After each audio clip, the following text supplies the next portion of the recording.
Seek the Lord while he is still to be found. Call on him while he is near. Grace passes. St. Augustine has a fear of missing him when he passes. Timeo Dominum transeuntem. There is an old pre-Christian saying, Carpe diem, snatch the day. It applies supremely to the passing of divine grace. Not only grace in general, but specific graces, like a call. A vocation has to be heard, grasped and taken on board when it is passing, and not when it should pass according to our program. We should not push back the Holy Spirit. And also when listening to his work in other souls, we should go with him and not frustrate him. But grace passes at many points and moments. It is the sacrament of baptism that opens the door to all the sacraments. Indeed, for centuries the baptismal font was to be found near the main door of a church, indicating that physically. But in our Catholic life, there are sacraments that we can receive often and well, revivifying the grace of baptism each time. But do we? The sacraments have an effect which is proportionate to our receptivity and availability to them. We must be careful of going into some kind of automatism, for we can abuse grace as well, and grace abused can withdraw itself, and we can become hardened of heart.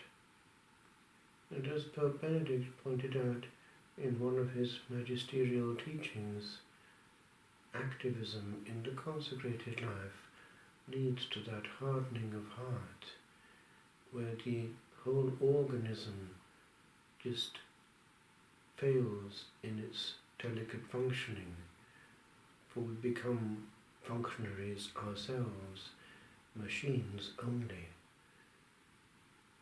We need to be driven by life, not by administrative forces only. We are not administrators, but ministers. And indeed, in the specifically contemplative life, we are called to be just relationship. But that applies to any soul that is baptized. For to be baptized is to become a consecrated temple of the Most High. And as St. John points out in his epistles, we are called to fellowship. And that fellowship is with him who is within us, and with those in whom he is also present. For we cannot love him directly and cause him pain in other tabernacles.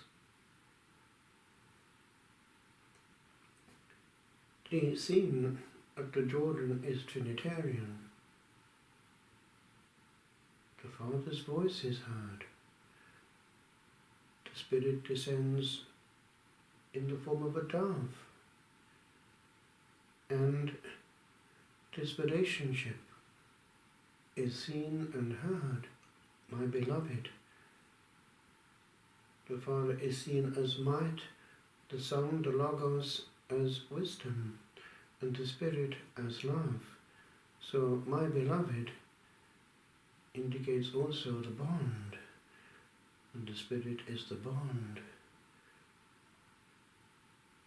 So strong that it is personal, indeed a person, a whole circum-incession of love in which we are caught up.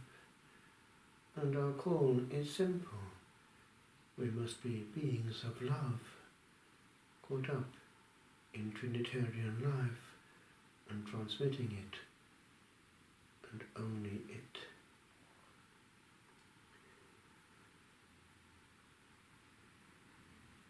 We only have a certain time on earth.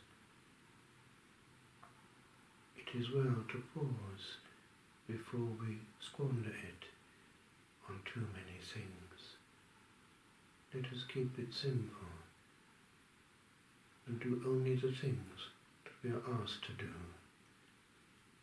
for others can do better than we can what they have a responsibility for.